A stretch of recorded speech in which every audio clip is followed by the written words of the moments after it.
वैश्विक सहकारी सम्मेलन का प्रधानमंत्री के द्वारा उद्घाटन होना है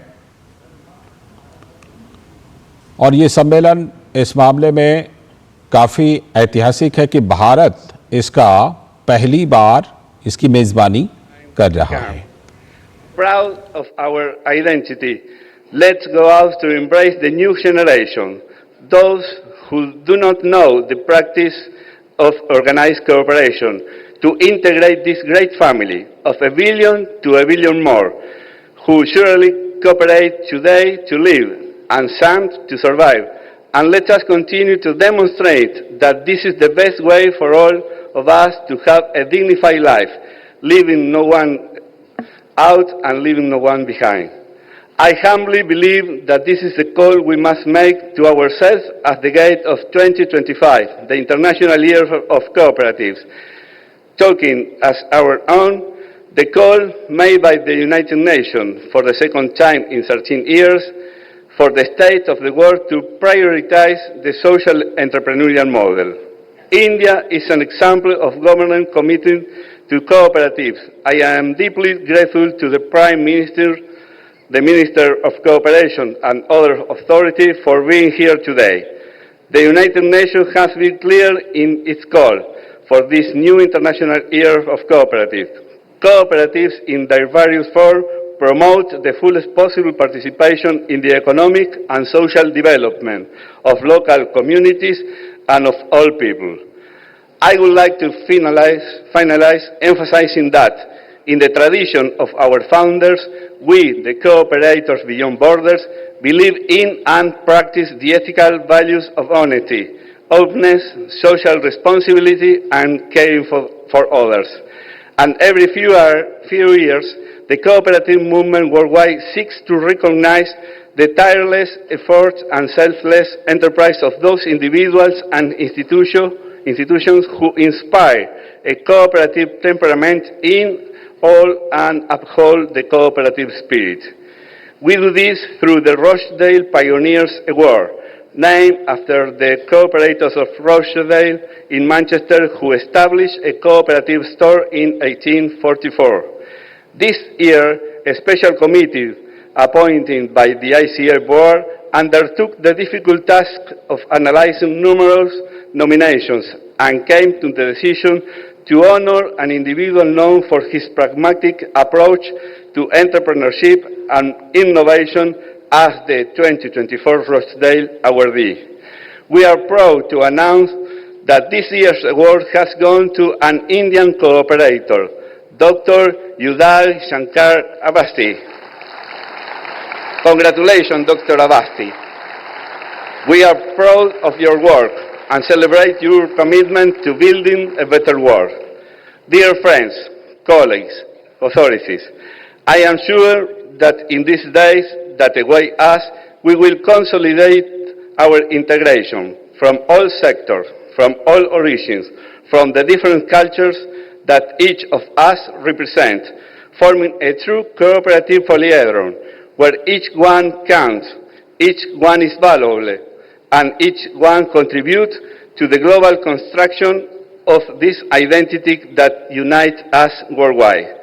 Thank you all very much for being here. I am deeply happy to see you. Thank you once again to India for receiving us. I hope we all have excellent days of work and exchanges to continue moving forward together toward a prosperous, fair, united, and peaceful world. Thank you very much.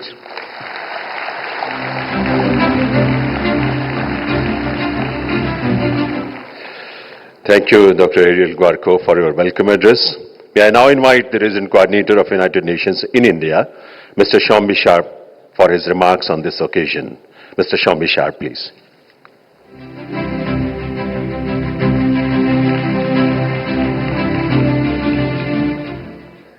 Honorable Prime Minister of India, Sri Narendra Modi ji, Honorable Prime Minister of Bhutan, His Excellency Tshering Tobgay, Honorable Deputy Prime Minister of Fiji, His Excellency Manoa Kamikamita, Honorable Home and Cooperation Minister of India, Sri Amit Shah ji, Dr. Ariel Guarco, President of the International Cooperative Alliance, distinguished delegates, cooperative members gathered here today in Delhi from across the world, on behalf of the United Nations in India, and as representative of the United Nations Secretary General Antonio Guterres, it is a great honor and privilege to offer you a very warm namaskar.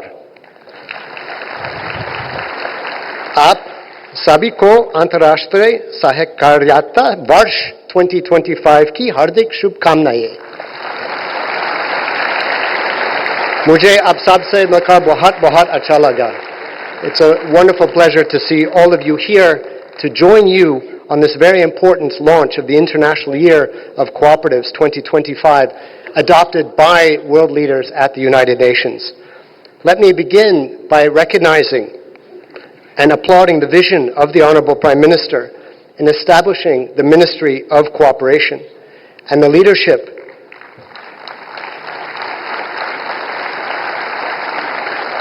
the first in India, and the leadership of the Honorable Minister in implementing that vision at unparalleled scale with the most advanced technologies.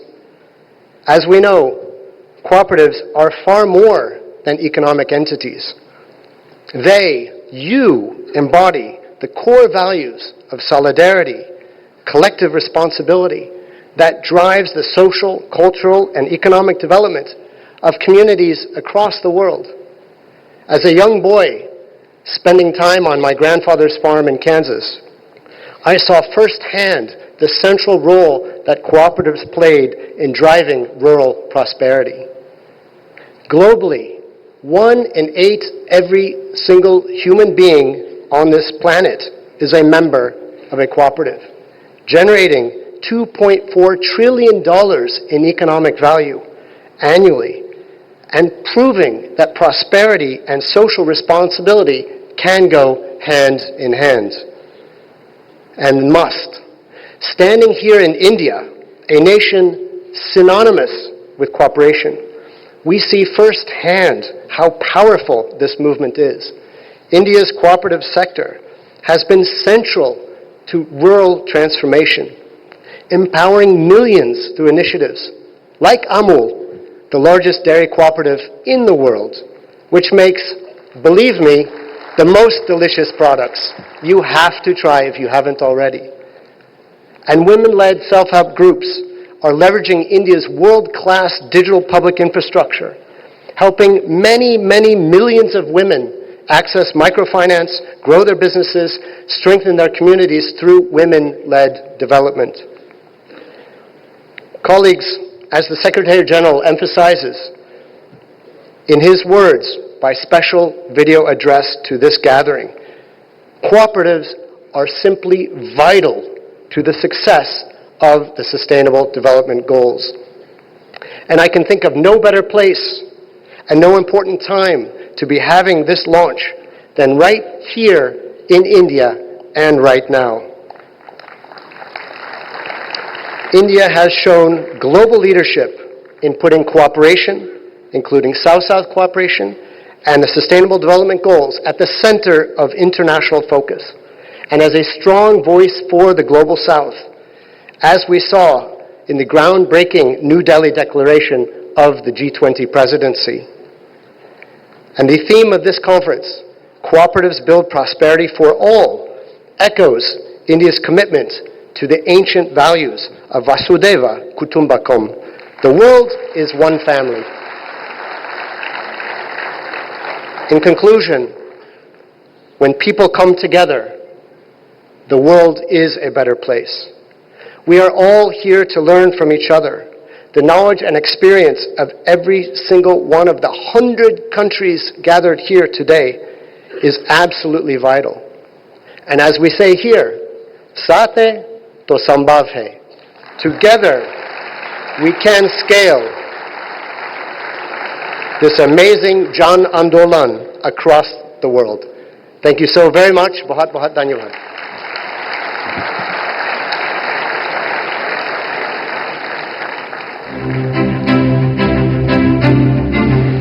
Thank you very much, Mr. Shombi Sharp, for sharing your valuable thoughts on this occasion. देवियों सज्जनों, माननीय प्रधानमंत्री श्री नरेंद्र मोदी जी की पहल और प्रेरणा से वर्ष 2021 में केंद्र में एक अलग सहकारिता मंत्रालय का गठन हुआ था और उसका दायित्व सौंपा गया था माननीय श्री अमित शाह जी के कुशल हाथों में। इन 3 वर्षों में देश में सहकारिता के क्षेत्र में जो अनेक सकारात्मक प्रयास और बदलाव हुए हैं, उसका साक्षी आज सिर्फ देश ही नहीं बल्कि पूरा विश्व है। मैं इस अवसर पर निवेदन करूंगा माननीय केंद्रीय गृह एवं सहकारिता मंत्री श्री अमित शाह जी से कि वे इस अवसर पर अपने संबोधन के लिए पधारें। माननीय श्री अमित शाह जी।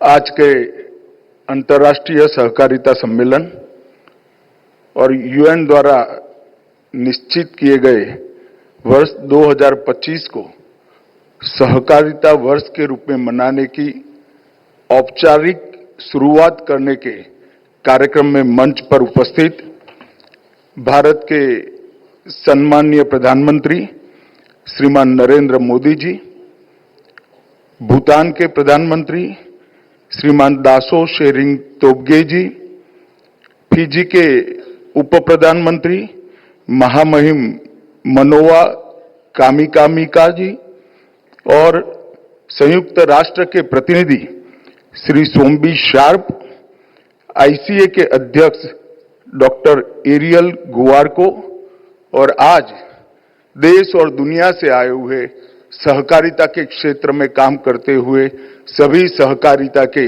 आंदोलन के हिस्से ऐसे प्यारे भाइयों बहनों, आप सभी का मैं भारत और भारत के प्रधानमंत्री की ओर से भारत में हृदय पूर्वक स्वागत करता हूं और आपका अभिनंदन करता हूं। मित्रों, मैं आज जब यहां पर अंतर्राष्ट्रीय सहकारिता वर्ष की शुरुआत के मौके पर आपके सामने खड़ा हूं, तब मैं बड़ा धन्यवाद के साथ और बड़े हर्ष के साथ यूएन का भी धन्यवाद करना चाहता हूं कि इन्होंने 2025 के वर्ष को सहकारिता वर्ष के रूप में मनाने का एक फैसला किया और मैं ऐसा मानता हूं कि ये फैसला समयोचित है। पूरी दुनिया के अंदर करोड़ों करोड़ों महिलाएं, किसान और गरीब के एम्पावरमेंट के लिए ये फैसला आशीर्वाद रूप होगा, इसका मुझे पूरा भरोसा है। आज नरेंद्र मोदी जी यहां सहकारिता वर्ष की औपचारिक शुरुआत करेंगे और आज का आईसीए का ये अंतर्राष्ट्रीय सम्मेलन, ये दोनों घटनाएं भारत में हो रही है, ये भी एक स्वागत योग्य कदम है, क्योंकि कुछ साल पहले ही 3 वर्ष पहले हमारे प्रधानमंत्री जी ने आज की जो सहकारिता वर्ष की थीम है, सहकारिता सबकी समृद्धि के द्वार, वो थीम को 3 साल पहले मोदी जी ने अपने तरीके से एक सूत्र में पिरोकर सहकार के समृद्धि के माध्यम से देश की करोड़ों महिलाएं, लाखों गांव और किसानों की समृद्धि का रास्ता खोला और बहुत लंबे समय से प्रतीक्षित 75 साल के बाद देश में एक अलग सहकारिता मंत्रालय खोलने का निर्णय किया गया और ये निर्णय के बाद 3 साल के अंदर सहकारिता क्षेत्र में अनेक विध नई गतिविधियां बनी हैं। सहकारिता आंदोलन का एक प्रकार से पूरा पुनर्गठन हुआ है और नया जोश भरने का काम हुआ है। 2 लाख नए पैक्स के माध्यम से 3 साल के बाद एक भी गांव ऐसा नहीं होगा जहां प्राइमरी एग्रीकल्चर सोसाइटी नहीं होगी। इतना ही नहीं, पैक्स को आधुनिक बनाना, टेक्नोलॉजी से लैस करना और आर्थिक रूप से वायबल बनाने के लिए भी ढेर सारे फैसले हुए हैं और 3 नई सहकारिता की कोऑपरेटिव राष्ट्रीय स्तर पर बनाई है, जिससे भारत का किसान न केवल देश, दुनिया भर के बाजार तक अपनी रीच को बढ़ाएगा।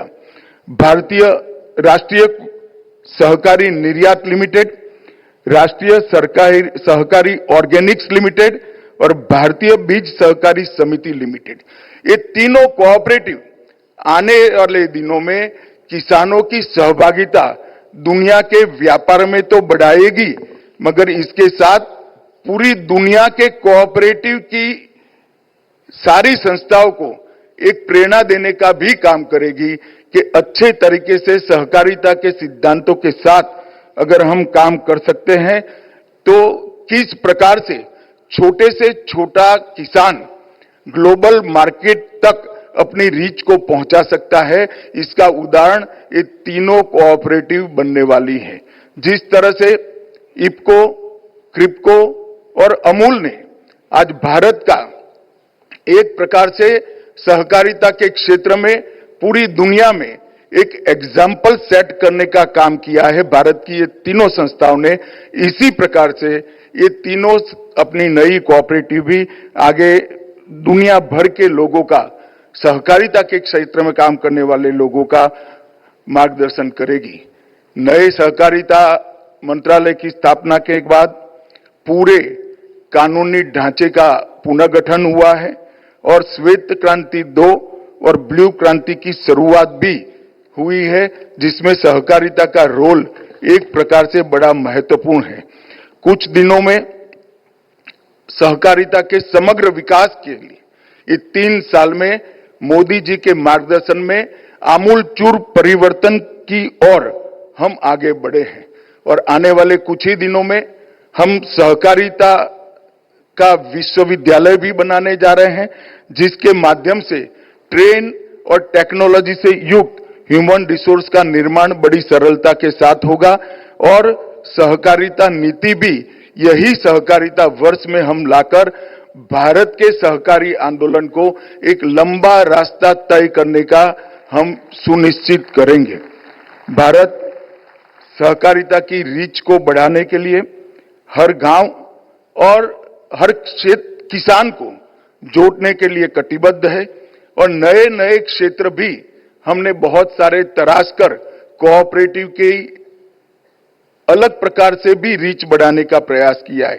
हर व्यक्ति तक कोऑपरेटिव को पहुंचाना और हर क्षेत्र तक कोऑपरेटिव को पहुंचाना, दोनों दृष्टि से हमने बहुत काम इन 3 सालों में किया है। गांव, किसान, महिला और गरीब, इनके एम्पावरमेंट के लिए ये आंदोलन ने ढेर सारे रास्ते खुले हैं और मुझे विश्वास है कि हमारा जो लक्ष्य है कोऑपरेशन अमॉन्ग्स कोऑपरेटिव, इसको ये जरूर सफल करेगा और आने वाले दिनों में हमारी लक्ष्य की जो ध्येय प्रधानमंत्री जी ने हमें दिया है, सहकार से समृद्धि, इसको हम सुनिश्चित कर पाएंगे। मैं आशा करता हूं कि आज प्रधानमंत्री जी के कर कमलों से शुरू होने वाला सहकारिता वर्ष दुनिया के करोड़ों गरीबों, किसानों और महिलाओं के सशक्तिकरण और सम्मान के साथ जीने का रास्ता खुलेगा।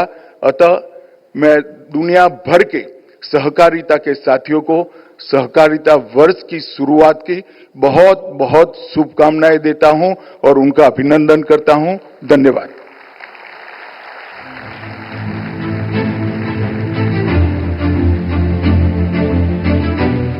बहुत बहुत आभार माननीय केंद्रीय गृह एवं सहकारिता मंत्री श्री अमित शाह जी का। Ladies and gentlemen, under the dynamic leadership of Honorable Prime Minister Shri Narendra Modi ji, India remains committed to strengthen our relations and development partnership with the Pacific Island countries, among which Fiji is an important partner. On this occasion, we are privileged to have amongst us Honorable Deputy Prime Minister of Fiji, His Excellency Mr. Manoa Kamikamika. I will request Honorable Deputy Prime Minister of Fiji to come forward for his address on this occasion.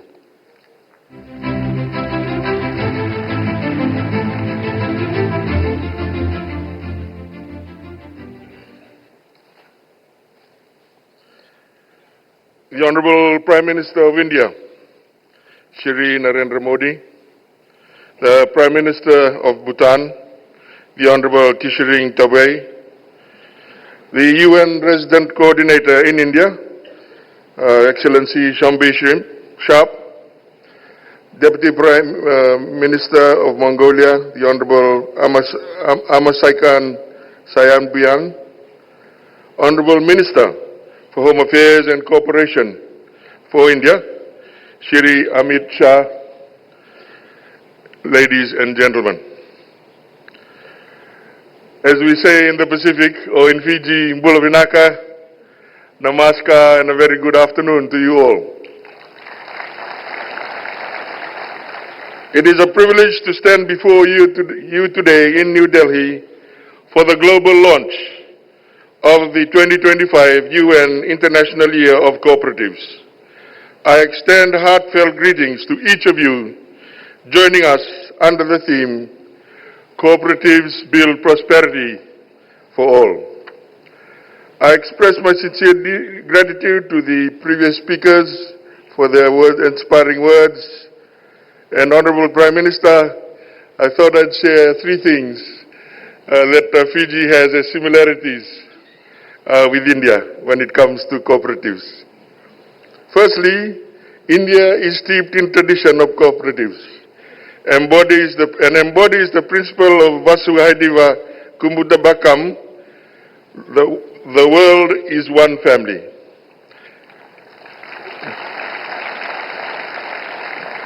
And hosts nearly a quarter of the world's cooperative enterprises. The National Cooperative Union of India reports over 800,000 cooperatives with 290 million members, make it an ideal place to launch the International Year of Cooperatives. The two other items of similarity, Honorable Prime Minister, is that Fiji, like yourself, sir, established a Ministry of Cooperatives when the new government took over in 2022. And thirdly, sir, we have the honor of being a fellow member of the Indo-Pacific Economic Framework that includes India as well as Fiji, sir.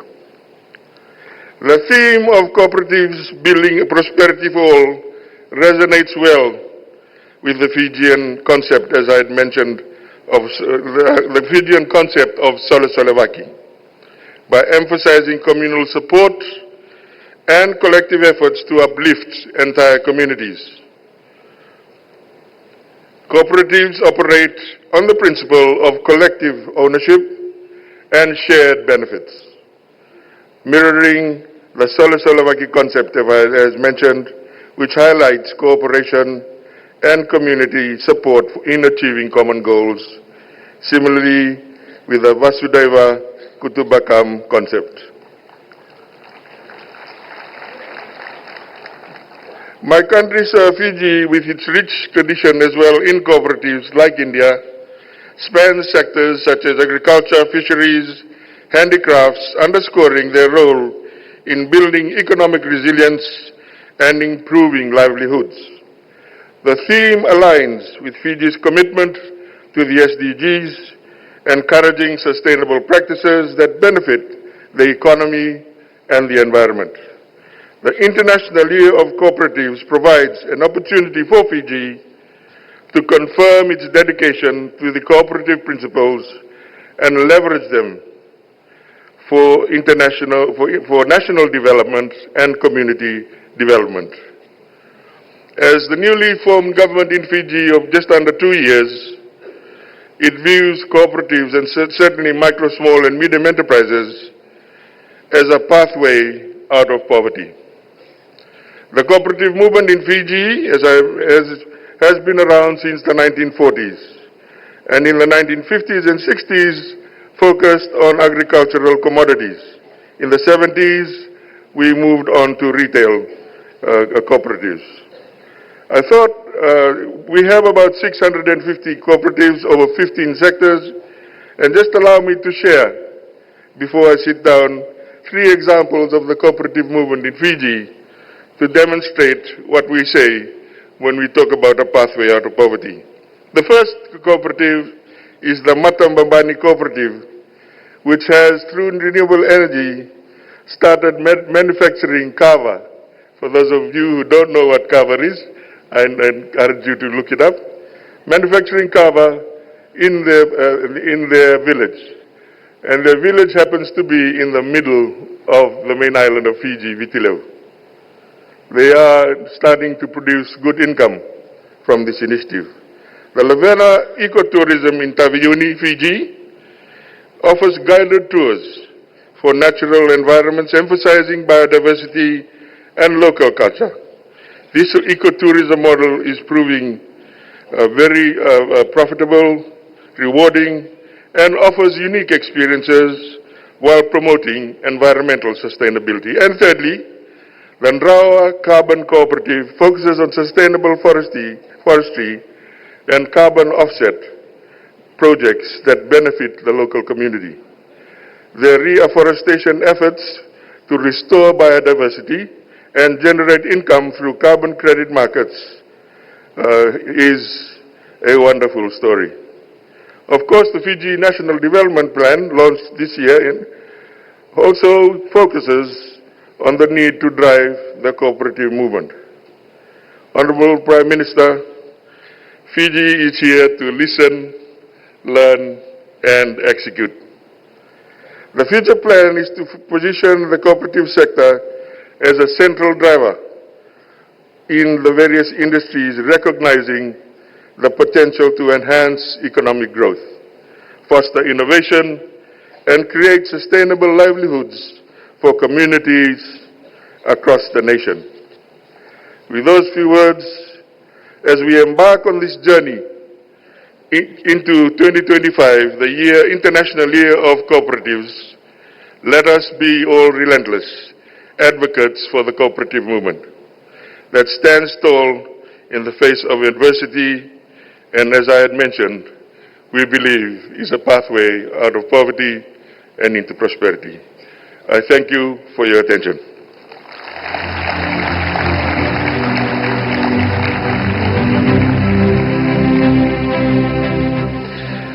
We are grateful to Honorable Deputy Prime Minister of Fiji, His Excellency Mr. Manoa Kamikamika. Ladies and gentlemen, the Republic of India and the Himalayan Kingdom of Bhutan share the unique and exemplary bilateral relations which are based on mutual trust, goodwill, and understanding. The gracious presence of Honorable Prime Minister of Bhutan, His Excellency Dasho Tshering Tobgay, is an expression of that relation. May I request His Excellency, the Honorable Prime Minister of Bhutan, to share his valuable thoughts on this occasion. Honorable Prime Minister of Bhutan.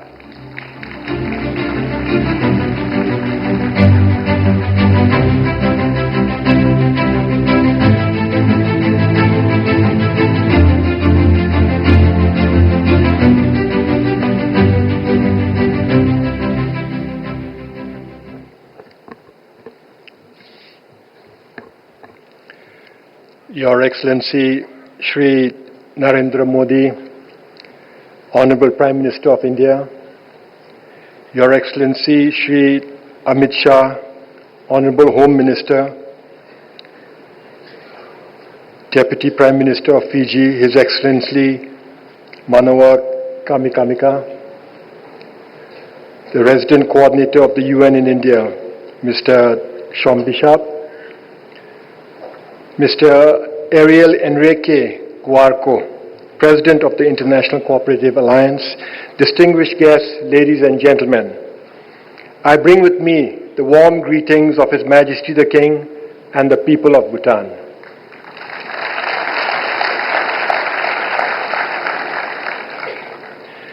मैं भारत में आकर बेहद खुश हूं।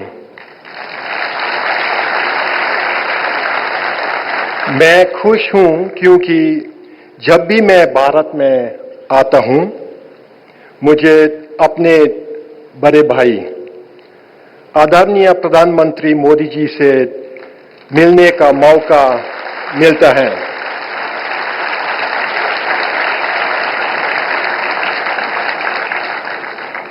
मेरे बड़े भाई, आज मैं बहुत खुश हूं।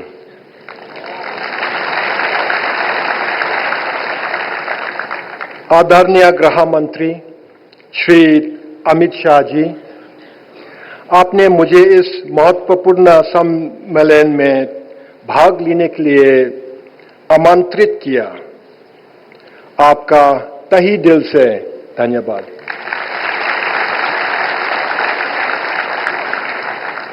आपके निमंत्रण की वजह से ही मुझे अपने बड़े भाई से मिलने का अवसर मिला। बहुत शुक्रिया।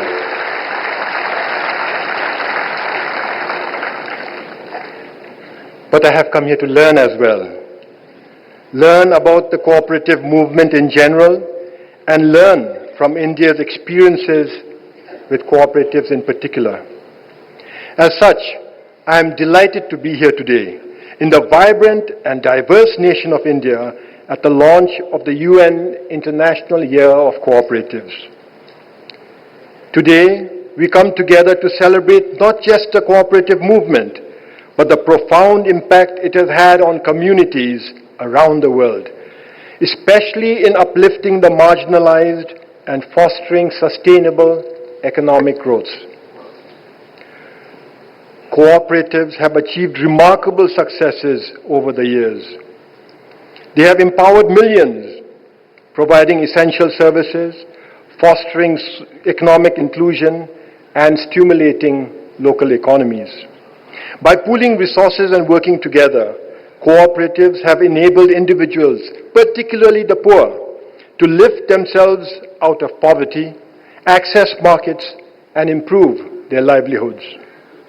They have demonstrated that when individuals unite, they can overcome significant challenges and create sustainable economic ecosystems. In today's world, the cooperative movement has become even more vital. We face persistent large-scale poverty, growing inequality, rising prices, geopolitical tensions, and the daunting challenge of climate change. Cooperatives offer a solutions-oriented approach, promoting resilience and adaptability. They empower communities to address these pressing issues through collaboration, innovative thinking, and shared responsibility. In these tumultuous times, cooperatives are a beacon of hope and a tool for meaningful change.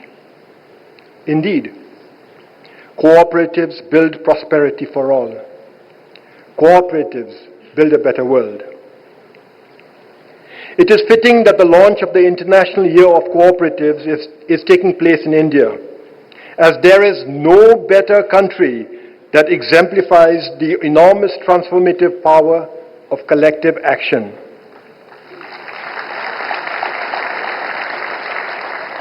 The Indian cooperative movement has been spectacularly successful, uplifting millions of people from poverty and enhancing their prosperity.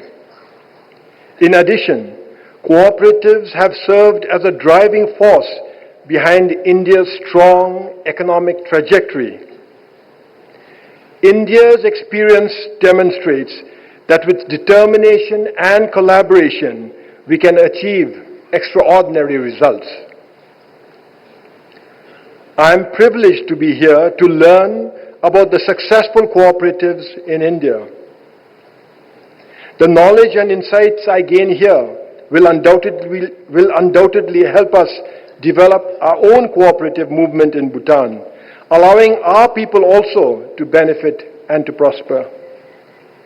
We currently have 129 cooperatives and 722 registered farmer groups, representing over 17,000 members. Our experience has been positive, but I recognize that we can accomplish so much more.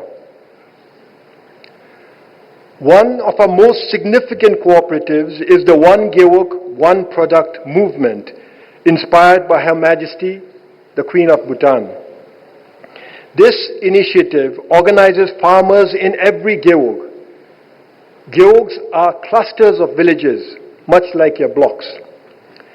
So this initiative organizes farmers in every Gewok to identify and market a specific product, ranging from buckwheat, millet, red rice, and quinoa to pickles, honey, textiles, and jewelry.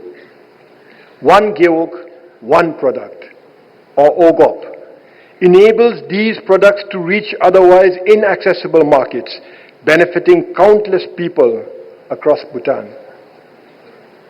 With almost every household a member of this movement, OGOP is big. But our biggest and most ambitious cooperative project is the Gelifu Mindfulness City. This royal vision of His Majesty the King aims to build a unique city across 2,500 square kilometers of pristine landscape along our border with India.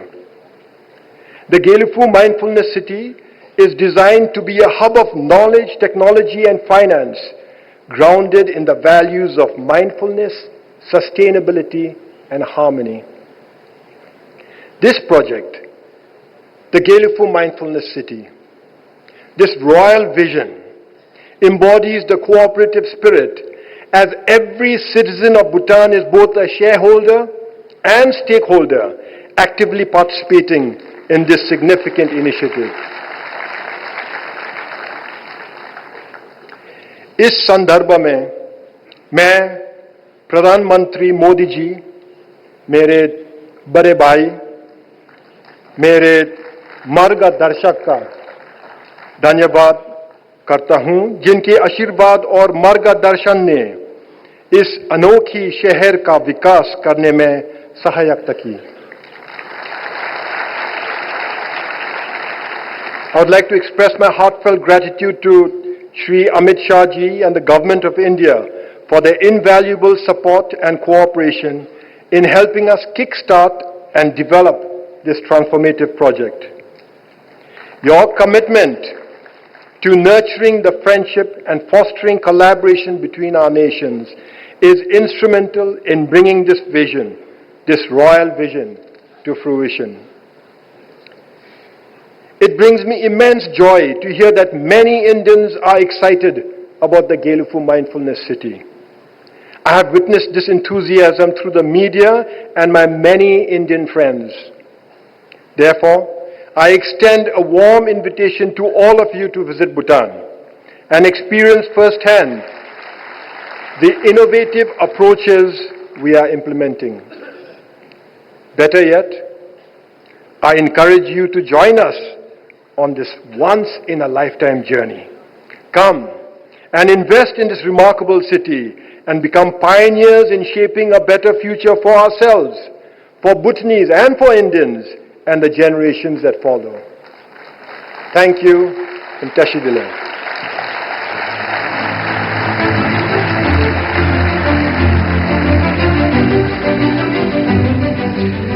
We are grateful to Honorable Prime Minister of Bhutan, His Excellency Dasho Shering Tobgay, for his kind words. देवियों सज्जनों, सहकारिता के संस्कार सदैव से ही भारत की जीवन पद्धति का अटूट हिस्सा रहे हैं. माननीय प्रधानमंत्री महोदय की प्रेरणा और पहल से अब सहकारिता ने स्वावलंबन और आर्थिक समृद्धि के द्वार खोले हैं.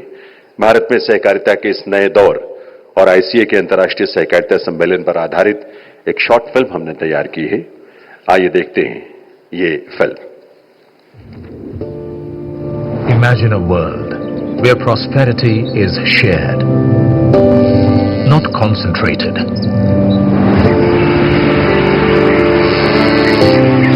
This world is a shining reality since over a century. International Cooperative Alliance, founded in 1895, speaks today for 3 million cooperatives across the world. And at its heart stands India, a nation where cooperation is a tradition. Since ancient times, a rich legacy of cooperatives has flourished in India. From Amul, the world's largest dairy cooperative empowering rural women, to IFCO, a testament to the cooperative model, increasing farmers' income. The cooperative culture keeps evolving in India.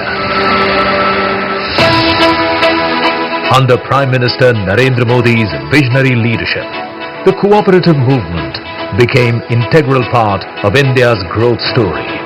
Today, India has over 800,000 cooperatives across 29 sectors, having more than 290 million members.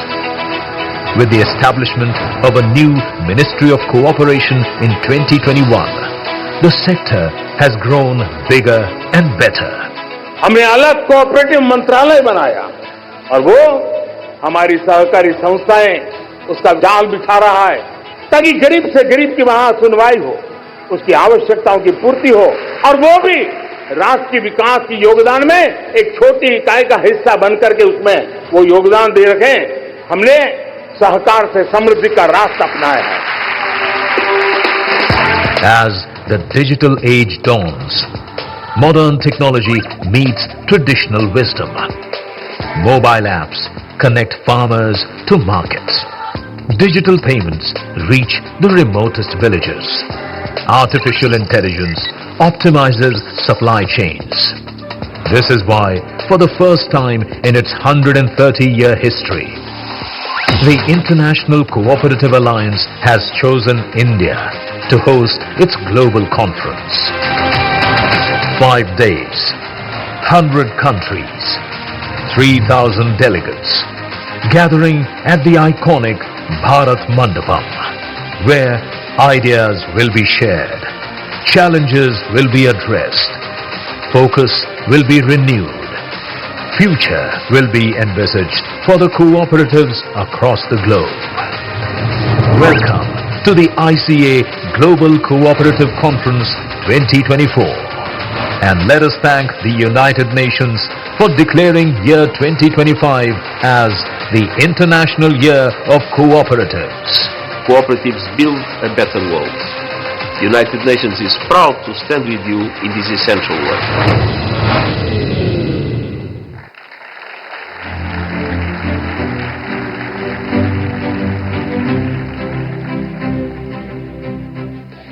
देवियों सज्जनों, अब संयुक्त राष्ट्र अंतर्राष्ट्रीय सहकारिता वर्ष 2025 के औपचारिक शुभारंभ का ऐतिहासिक पल आ पहुंचा है।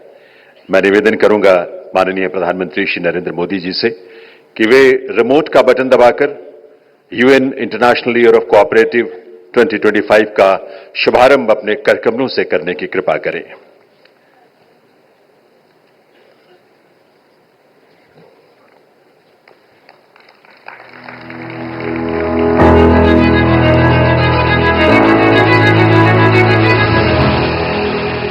आभार माननीय प्रधानमंत्री महोदय का। देवियों सज्जनों, भारत सरकार के डाक विभाग ने अंतर्राष्ट्रीय सहकारिता वर्ष 2025 को समर्पित एक स्मारक डाक टिकट भी तैयार किया है।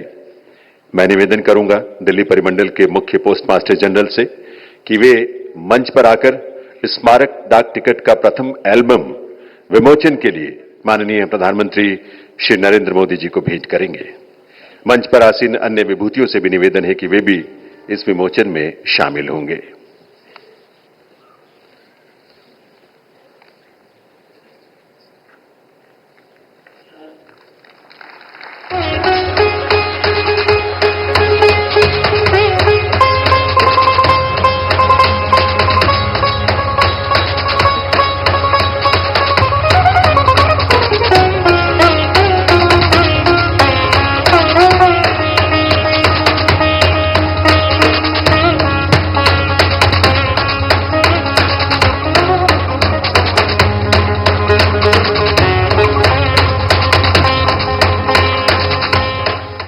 बहुत बहुत आभार माननीय प्रधानमंत्री महोदय का और सभी गणमान्य विभूतियों का।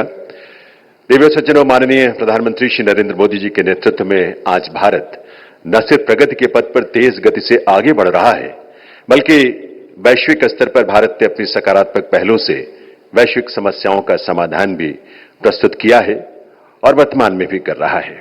और इसीलिए आज पूरा विश्व भारत के शीर्ष नेतृत्व की ओर आशा भरी दृष्टि से देख रहा है। आज भारत के प्रधानमंत्री श्री नरेंद्र मोदी जी, उनकी प्रतिष्ठा दुनिया के सबसे जनप्रिय नेता के रूप में है। आइए आप सबकी करतल ध्वनि के साथ भारत के ऐसे यशस्वी प्रधानमंत्री श्री नरेंद्र मोदी जी से निवेदन करें इस अवसर पर उनके प्रेरक संबोधन के लिए।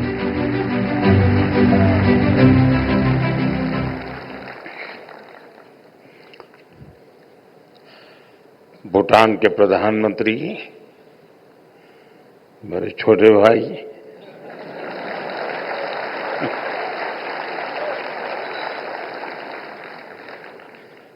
फिजी के डिप्टी पीएम, भारत के सहकारिता मंत्री Amit Shah, international cooperative alliance के प्रेसिडेंट, यूनाइटेड नेशंस के सभी प्रतिनिधिगण, दुनिया भर से यहां आए कोऑपरेटिव वर्ल्ड से जुड़े सभी साथी, देवी और सज्जनों,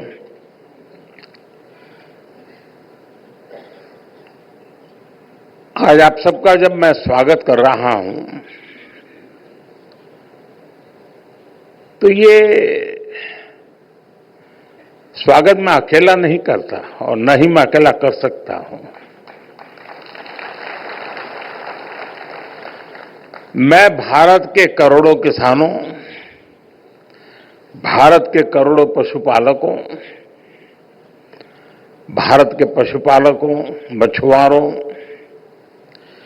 भारत के 800,000 यानी 8 लाख से ज्यादा सहकारी संस्थानों, सेल्फ हेल्प ग्रुप से जुड़ी 100 मिलियन यानी 10 करोड़ महिलाओं और सहकारिता को टेक्नोलॉजी से जोड़ने वाले भारत के नौजवानों, सभी की तरफ से आपका भारत में स्वागत करता हूं।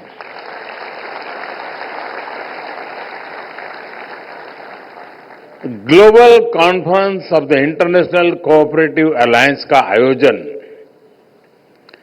भारत में पहली बार हो रहा है। भारत में इस समय हम कोऑपरेटिव मूवमेंट का नया विस्तार दे रहे हैं। मुझे पूरा विश्वास है कि इस कॉन्फ्रेंस के माध्यम से भारत की फ्यूचर कोऑपरेटिव जर्नी के लिए जरूरी इंसाइट मिलेगी और साथ ही भारत के अनुभवों से ग्लोबल कोऑपरेटिव मूवमेंट को भी 21st सेंचुरी के नए टूल्स मिलेंगे, नई स्पिरिट मिलेगी। मैं यूनाइटेड नेशंस को भी साल 2025 को इंटरनेशनल ईयर ऑफ कोऑपरेटिव्स घोषित करने के लिए बहुत बहुत बधाई देता हूं। साथियों, दुनिया के लिए कोऑपरेटिव्स एक मॉडल है, लेकिन भारत के लिए कोऑपरेटिव्स संस्कृति का आधार है, जीवन शैली है। हमारे वेदों ने कहा है, संगच्छध्वम संवदध्वम, यानी हम सब एक साथ चलें, एक जैसे बोल बोले। हमारे उपनिषदों ने कहा, सर्वे संतु सुखिनः, यानी सभी सुखी रहे। हमारी प्रार्थनाओं में भी सह अस्तित्व ही रहा है। संग और सह, ये भारतीय जीवन के मूल तत्व है। हमारे यहां फैमिली सिस्टम का भी यही आधार है और यही तो कोऑपरेटिव्स का भी मूल है। सहकार के इसी भाव के साथ भारतीय सभ्यता फली फूली है। साथियों, हमारे आजादी के आंदोलन को भी सहकारिता ने प्रेरित किया है। इससे आर्थिक सशक्तिकरण में तो मदद मिली, स्वतंत्रता सेनानियों को एक सामूहिक मंच भी मिला। महात्मा गांधी जी के ग्राम स्वराज ने सामुदायिक भागीदारी को फिर से नई ऊर्जा दी। उन्होंने खादी और ग्रामोद्योग जैसे क्षेत्रों में सहकारिता के माध्यम से एक नया आंदोलन खड़ा किया और आज खादी और ग्रामोद्योग को हमारी कोऑपरेटिव्स ने बड़े बड़े ब्रांड से भी आगे पहुंचा दिया है। आजादी के इसी दौर में सरदार पटेल ने भी किसानों को एकजुट किया। मिल्क कोऑपरेटिव के माध्यम से आजादी के आंदोलन को नई दिशा दी। आजादी की क्रांति से पैदा हुआ अमूल आज टॉप ग्लोबल फूड ब्रांड में से एक है। हम कह सकते हैं भारत में सहकारिता ने विचार से आंदोलन, आंदोलन से क्रांति और क्रांति से सशक्तिकरण तक का सफर किया है। साथियों, आज भारत में हम सरकार और सहकार की शक्ति को एक साथ जोड़कर भारत को विकसित बनाने में जुटे हैं। हम सहकार से समृद्धि के मंत्र पर चल रहे हैं। भारत में आज 8 लाख यानी 800,000 सहकारी समितियां हैं। यानी दुनिया की हर चौथी सहकारी समिति आज भारत में है। और संख्या ही नहीं, इनका दायरा भी उतना ही विविध है, उतना ही व्यापक है। ग्रामीण भारत के करीब 98% हिस्से को कोऑपरेटिव्स कवर करती हैं। करीब 30 करोड़ 300 मिलियन लोग यानी दुनिया में हर 5 में से और भारत में हर 5 में से एक भारतीय सहकारिता सेक्टर से जुड़ा है। शुगर हो, फर्टिलाइजर्स हो, फिशरीज हो, मिल्क प्रोडक्शन हो, ऐसे अनेक सेक्टर्स में कोऑपरेटिव्स की बहुत बड़ी भूमिका है। बीते दशकों में भारत में अर्बन कोऑपरेटिव बैंकिंग और हाउसिंग कोऑपरेटिव्स का भी बहुत विस्तार हुआ है। आज भारत में लगभग 200,000 यानी 2 लाख हाउसिंग कोऑपरेटिव सोसाइटीज है। बीते सालों में हमने कोऑपरेटिव बैंकिंग सेक्टर को भी मजबूत बनाया है, उनमें रिफॉर्म्स लाए हैं। आज देश भर में करीब 12 लाख करोड़ रुपए 12 ट्रिलियन रुपीज कोऑपरेटिव बैंकों में जमा है। कोऑपरेटिव बैंकों को मजबूत करने के लिए, उन पर भरोसा बढ़ाने के लिए हमारी सरकार ने अनेक रिफॉर्म्स किए हैं। पहले ये bank reserve bank of India RBI के दायरे से बाहर थे। हम इनको आरबीआई के दायरे में लेकर आए। इन बैंकों में डिपॉजिट पर कवर के इंश्योरेंस को भी हमने प्रति डिपॉजिटर 5 लाख रुपए तक बढ़ाया। कोऑपरेटिव बैंकों में भी डिजिटल बैंकिंग को विस्तार दिया गया। इन प्रयासों से भारत सहकारी बैंक पहले से कहीं ज्यादा अधिक कॉम्पिटिटिव और ट्रांसपेरेंट हुए हैं। साथियों, भारत अपनी फ्यूचर ग्रोथ में कोऑपरेटिव्स का बहुत बड़ा रोल देखता है। इसलिए बीते सालों में हमने कोऑपरेटिव से जुड़े पूरे इकोसिस्टम की और उसे ट्रांसफॉर्म करने का काम किया है। भारत ने अनेक रिफॉर्म्स किए हैं। हमारा प्रयास है कि कोऑपरेटिव सोसाइटीज को मल्टीपर्पज बनाया जाए। इसी लक्ष्य के साथ भारत सरकार ने अलग से कोऑपरेटिव मिनिस्ट्री बनाई।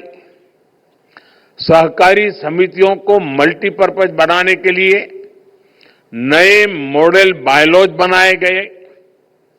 हमने सहकारी समितियों को आईटी एनेबल्ड इकोसिस्टम से जोड़ा है। इनको डिस्ट्रिक्ट और स्टेट लेवल पर कोऑपरेटिव बैंकिंग इंस्टीट्यूशन से कनेक्ट किया गया है। आज ये समितियां भारत में किसानों को लोकल सॉल्यूशन देने वाले सेंटर चला रहे हैं। ये सहकारी समितियां पेट्रोल और डीजल के रिटेल आउटलेट चला रही हैं। कई गांवों में ये कोऑपरेटिव सोसाइटीज वाटर मैनेजमेंट का काम भी देख रही है। कई गांवों में कोऑपरेटिव सोसाइटीज सोलर पैनल लगाने का काम कर रही है। वेस्ट टू एनर्जी के मंत्र के साथ आज कोऑपरेटिव सोसाइटीज गोबर धन स्कीम में भी मदद कर रही है। इतना ही नहीं, सहकारी समितियां अब कॉमन सर्विस सेंटर के तौर पर गांवों में डिजिटल सर्विसेज भी दे रही है। हमारी कोशिश यही है कि कोऑपरेटिव सोसाइटीज ज्यादा से ज्यादा मजबूत बने, इनके मेंबर्स की आय भी बढ़े। साथियों, अब हम 2 लाख ऐसे गांवों में मल्टीपर्पज सहकारी समितियों का गठन कर रहे हैं जहां अभी कोई समिति नहीं है। हम मैन्युफैक्चरिंग से लेकर सर्विस सेक्टर में कोऑपरेटिव का विस्तार कर रहे हैं।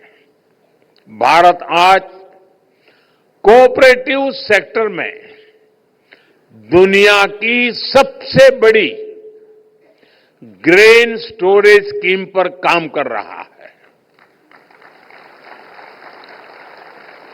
इस स्कीम को भी हमारे कोऑपरेटिव्स ही एग्जीक्यूट कर रहे हैं। इसके तहत पूरे भारत में ऐसे वेयरहाउस बनाए जा रहे हैं जिसमें किसान अपनी फसल रख सकेंगे। इसका फायदा भी सबसे ज्यादा छोटे किसानों को होगा। साथियों, हम अपने छोटे किसानों को एफपीओ यानी फार्मर प्रोड्यूसर ऑर्गेनाइजेशन के रूप में संगठित कर रहे हैं। छोटे किसानों के इन एफपीओ को सरकार जरूरी फाइनेंशियल सपोर्ट भी दे रही है। ऐसे करीब 9,000 एफपीओ काम करना शुरू कर चुके हैं। हमारा प्रयास है कि हमारे जो फार्म कोऑपरेटिव्स हैं उनके लिए फार्म से लेकर किचन तक, फार्म से लेकर मार्केट तक एक सशक्त सप्लाई और वैल्यू चेन बने।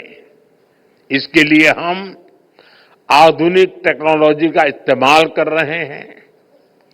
हम open network for digital commerce ONDC जैसे पब्लिक ई कॉमर्स प्लेटफॉर्म से कोऑपरेटिव्स को अपने प्रोडक्ट बेचने का नया माध्यम दे रहे हैं।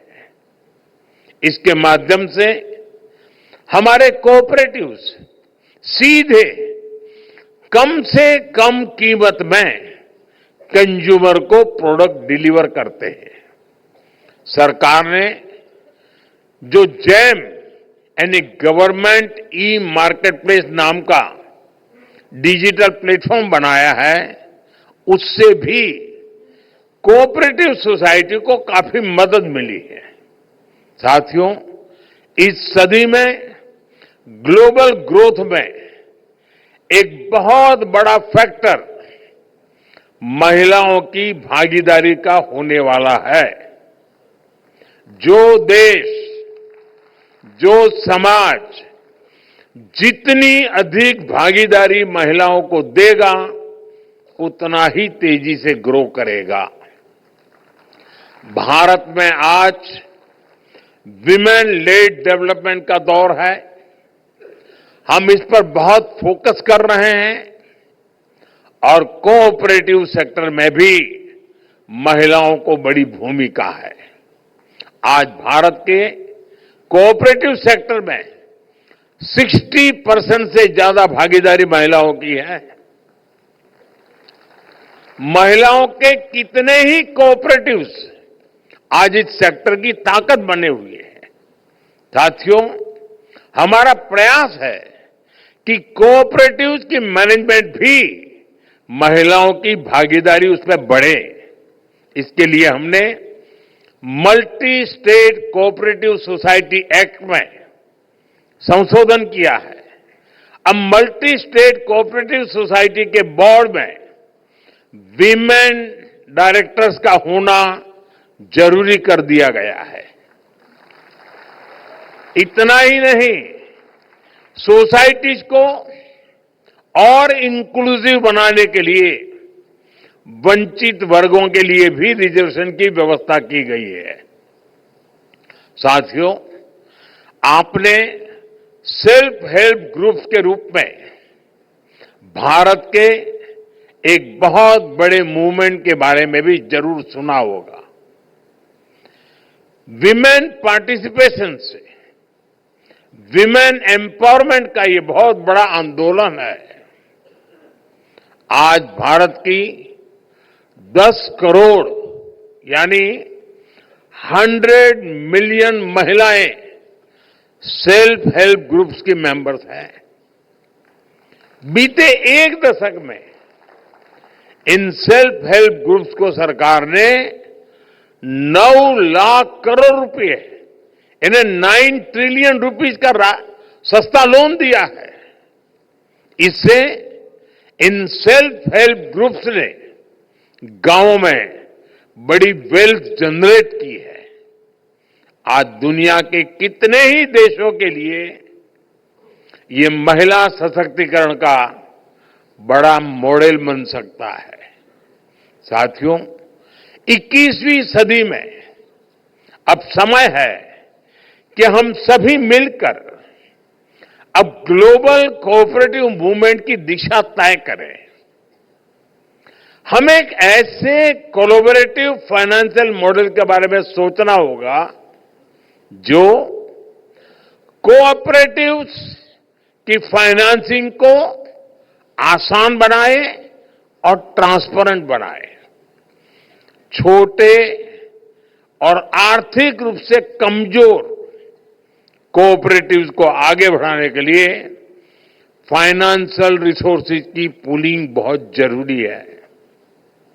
ऐसे शेयर्ड फाइनेंशियल प्लेटफॉर्म्स बड़े प्रोजेक्ट्स की फंडिंग और कोऑपरेटिव्स को लोन देने का माध्यम बन सकते हैं।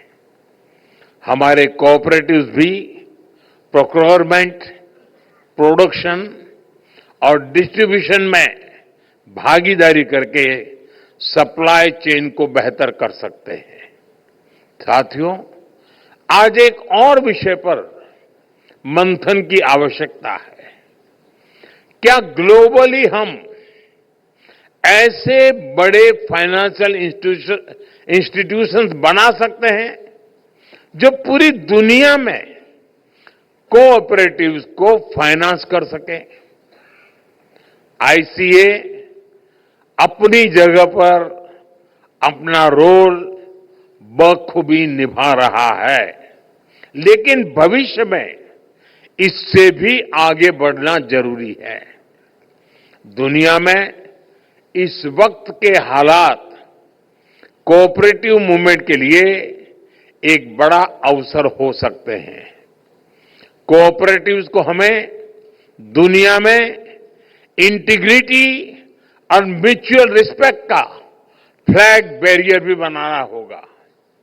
इसके लिए हमें अपनी पॉलिसीज को इनोवेट करना होगा और स्ट्रेटेजाइज करना होगा। कोऑपरेटिव्स को क्लाइमेट रेजिलिएंट बनाने के लिए उन्हें सर्कुलर इकोनॉमी से जोड़ा जाना चाहिए। कोऑपरेटिव्स में स्टार्टअप्स को हम कैसे बढ़ावा दे सकते हैं, इस पर भी चर्चा जरूरी है, चर्चा की आवश्यकता लगती है। साथियों, भारत का ये मानना है कि कोऑपरेटिव से ग्लोबल कोऑपरेशन को नई ऊर्जा मिल सकती है। विशेष रूप से ग्लोबल साउथ के देशों को जिस प्रकार की ग्रोथ की जरूरत है, उसमें कोऑपरेटिव्स मदद कर सकती है। इसलिए आज कोऑपरेटिव्स के इंटरनेशनल कोलैबोरेशन के लिए हमें नए रास्ते बनाने होंगे, इनोवेशंस करने होंगे, और इसमें इस कॉन्फ्रेंस की बहुत बड़ी भूमिका मैं देख रहा हूं। साथियों, भारत आज सबसे तेजी से विकसित होने वाली इकोनॉमी है। हमारा मकसद हाई जीडीपी ग्रोथ के साथ साथ इसका लाभ गरीब से गरीब तक पहुंचाने का भी है। दुनिया के लिए भी ये जरूरी है कि ग्रोथ को ह्यूमन सेंट्रिक नजरिए से देखें। भारत का ये लक्ष्य रहा है कि देश में हो या फिर ग्लोबली, हमारे हर काम में ह्यूमन सेंट्रिक भाव ही प्रबल हो। ये हमने तब भी देखा जब पूरी मानवता पर कोविड का इतना बड़ा संकट आया। तब हम दुनिया की उस आबादी के साथ खड़े रहे, उन देशों के साथ खड़े रहे जिनके पास रिसोर्स नहीं थे। इनमें से अनेक देश ग्लोबल साउथ के थे, जिनके साथ भारत ने दवाएं और वैक्सीन शेयर की। तब इकोनॉमिक साइंस कहती थी कि उस स्थिति का फायदा उठाया जाए, लेकिन मानवता का भाव कहता था, जी नहीं, वो रास्ता सही नहीं है, सेवा का ही मार्ग होना चाहिए। और हमने मुनाफा का नहीं, मानवता का रास्ता चुना। साथियों, कोऑपरेटिव्स का महत्व सिर्फ स्ट्रक्चर से, नियमों कानूनों भर से ही नहीं है। इनसे संस्थाएं बन सकती हैं, कानून, नियम, स्ट्रक्चर, संस्थाएं बन सकती है। उनका विकास और विस्तार भी शायद हो सकता है, लेकिन कोऑपरेटिव की स्पिरिट ये सबसे महत्वपूर्ण है। यही कोऑपरेटिव स्पिरिट ही इस मूवमेंट की प्राण शक्ति है। ये सहकार की संस्कृति से आती है। महात्मा गांधी कहते थे कि कोऑपरेटिव्स की सफलता उनकी संख्या से नहीं, उनके सदस्यों के नैतिक विकास से होती है। जब नैतिकता होगी तो मानवता के हित में ही सही फैसले होंगे। मुझे विश्वास है कि इंटरनेशनल ईयर ऑफ कोऑपरेटिव में इसी भाव को सशक्त करने के लिए हम निरंतर काम करेंगे। एक बार फिर मैं आप सभी का अभिनंदन और बहुत बहुत शुभकामनाएं देता हूं। ये 5 दिन का समिट अनेक विषयों पर चर्चा करके इस मंथन से वो अमृत निकलेगा जो समाज के हर वर्ग को, दुनिया के हर देश को कोऑपरेटिव के स्पिरिट के साथ आगे बढ़ाने में सशक्त करेगा, समृद्धि देगा। इसी एक भावना के साथ मेरी आप सबको बहुत बहुत शुभकामनाएं हैं। धन्यवाद।